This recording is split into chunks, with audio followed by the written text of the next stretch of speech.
Hi, this is Dr. Sato. The first lecture we're going to cover is talking about the mobility assessment. So we're going to go each of the parts and then make sure that you understand how to do it correctly, and then also how to analyze that movement pattern. In mobility assessment, we're going to cover 7 different parts.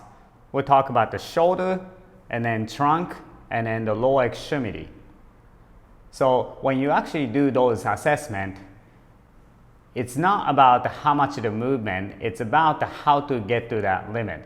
So once again, I mentioned this earlier, we're not trying to use a goniometer to measure how much range of motion people have. It's actually how you actually move to that limited range of motion.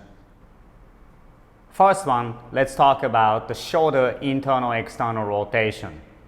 So when you actually do this, make sure that you know that the internal rotation is to go down, and then the external rotation is to go up. And then when I do this assessment, I don't like people standing straight up, especially when you do the external rotation, because you kind of lean backwards with the spine. So the appropriate position is bend over from the hip joint, so your trunk is aligned this way, and then you actually line your forearm in that position.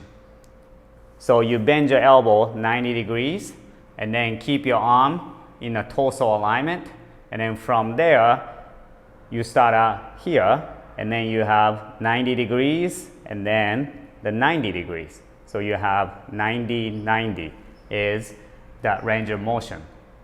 So if I have somebody who is more on throwing athletes or striking athletes, we want to have that range of motion more like 120 degrees, meaning that the greater range of motion. But for other athletes, it's okay to have a 90-90. And I come across this all the time, that the pitchers, the baseball pitchers, for example, or you have some kind of a throwing athlete or striking athletes, like a volleyball striking, those athletes tend to have very good range of motion going back, let's say 120 degrees, but the very limited range of motion in internal rotation. And then what is going to happen with that lack of mobility, you have, let's say, more range of motion, means that you can accelerate more to speed up. However, once you release the ball or once striking is completed, you have a very limited range of motion to decelerate your arm movement.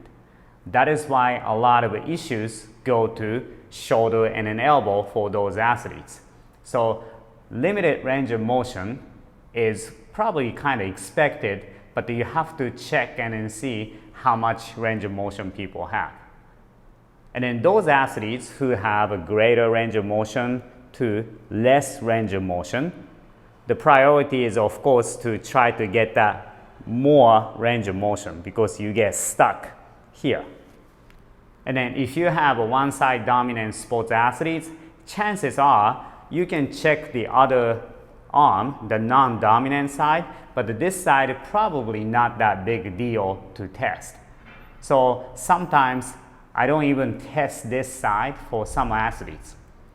Some athletes you can test this side to make sure this side has a 90-90 range of motion. If athletes complain about the neck pain or shoulder pain on this side, but if they don't, you can probably ignore this side. You can focus on that throwing side.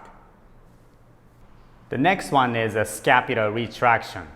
And then this one is actually related to the shoulder internal-external rotation. If you have a limited range of motion to be able to retract your scapula, chances are you're limiting that range of motion in the shoulder joint. So this one is a very important part of assessment when you're assessing for throwing athletes and striking athletes. So let's start with the positioning here.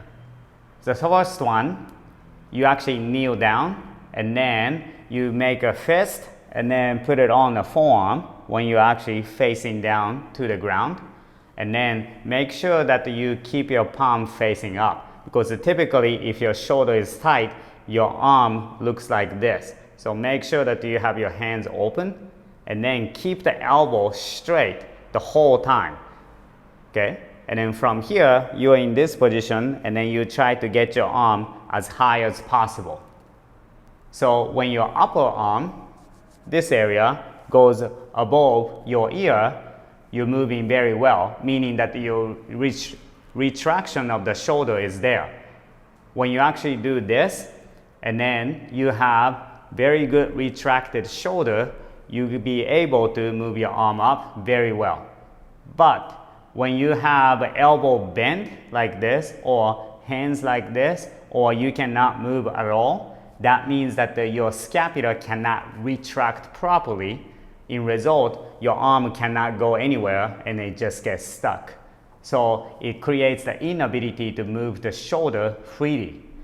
So again, the first one you did about the shoulder internal-external rotation, somewhat related to how well you can move your scapula. So if you have a very limited range of motion of scapular retraction, chances are you probably don't have a very good range of motion in the shoulder.